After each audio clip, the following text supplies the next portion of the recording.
how you can make a very important transition. And that transition is the one from being an employee working for someone else to becoming an employer or an entrepreneur.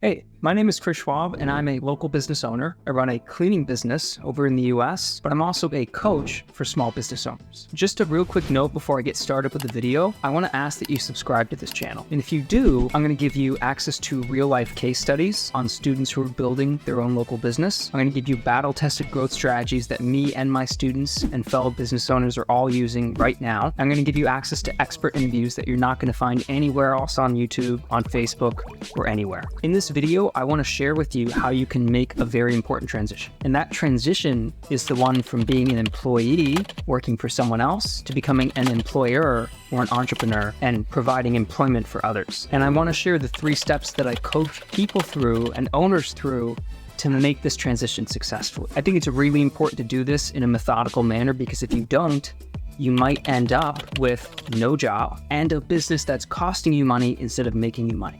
So you may actually end up far worse than far better.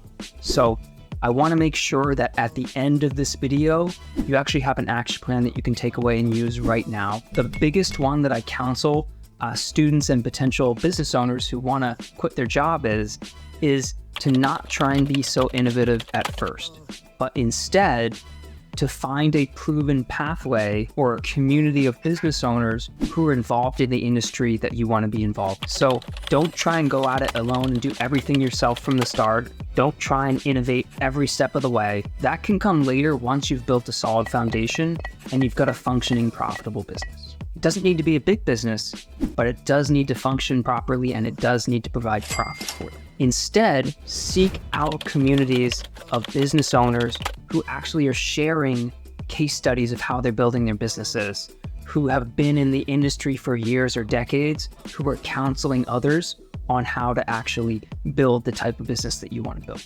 I do this, for example, by teaching others how to build a local business. I've built my cleaning company over this past decade to a respectable size in 5 different states over in the US, but I've also counseled hundreds of others on how to start and build their own cleaning business too. So we provide a proven pathway for how to build a local business and go through different stages of growth. That's what I want you to take away from this video first, most importantly, is to follow a proven pathway. Because you're gonna be busy working your job during the day, you're not gonna have time to innovate and make everything unique and first time ever this has been done, right? You don't have time to do that.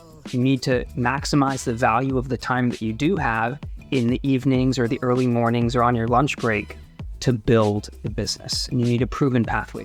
The second thing is almost as important, but it's to do it on the side for somewhere between 6 and 18 months. So between half a year and a year and a half, you want to take this building time to really build a solid foundation in your new business. Even if you experience a lot of quick growth initially, that's great. What you'll find is you may be very good at one thing.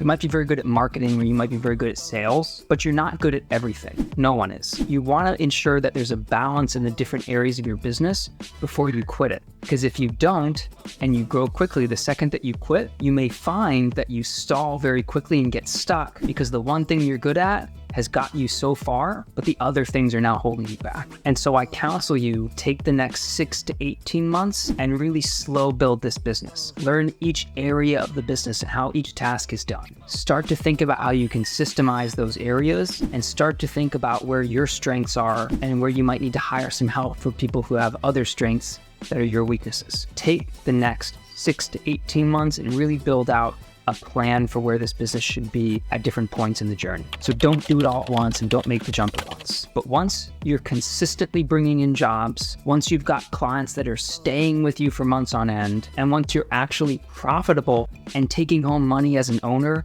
at the end of each month in terms of income or owner distributions, that's when you know that you have real breathing room to work with, and it's okay to start to transition out of your job. This is what brings me to my 3rd point, which is don't jump off at one time. Instead, gradually phase yourself out of your job. So a lot of people, when I talk to them about starting their own business, they get really excited and they share their dream with me.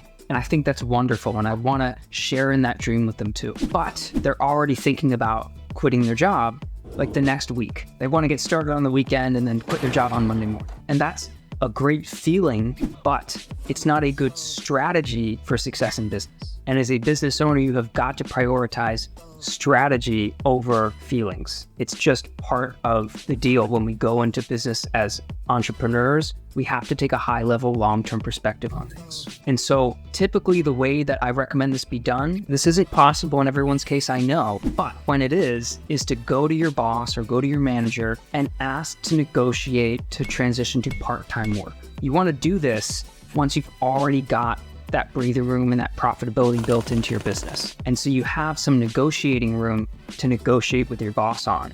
You don't have to back down if they say no. You have something behind you that you can push through. The goal is to gradually phase yourself out of this job by negotiating down to a part-time. Doing the same thing that you already are, but just doing it for less hours. Maybe you do it for 16 or 20 hours a week instead of 40 or 50 hours a week.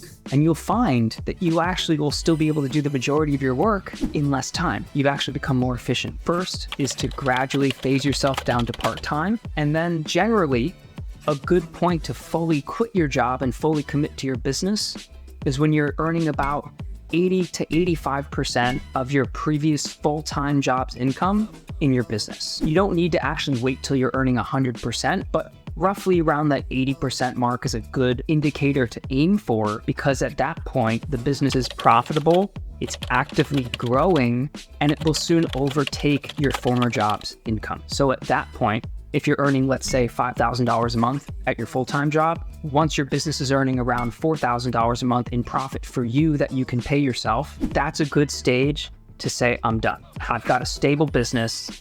I've built it over the past 6 to 18 months. I've got clients who trust me and who want to work with me every month, and I'm able to pay myself this money consistently. That's the point where you know, okay, I can make the jump. I don't have to worry about pissing my boss off or my coworkers. I'm going to be okay either way. That's what I want to counsel you on. These are the 3 things that I recommend that you do in order. Follow a proven pathway, do it on the side for 6 to 18 months until you have a solid, profitable foundation built in your business, and then gradually phase yourself down to part-time, and then eventually fully phase yourself out of your job. These 3 steps, if you take them as a literal action plan, will serve you well as you transition from being an employee to being an entrepreneur. If you're considering quitting your own job and becoming an entrepreneur, what is the biggest fear that you have around that? For some, it's income. For some, it's not having enough time. For others, it's not being confident in leading others. I want to know for you what the biggest thing holding you back is, because I use the feedback that you leave here in the comments actually produce better content geared specifically towards what you want. So please let me know what your biggest fear around starting a business is and jumping out of being an employee, and I will get back to you on strategies on how to conquer that specific fear. All right, I'll catch you in the next video.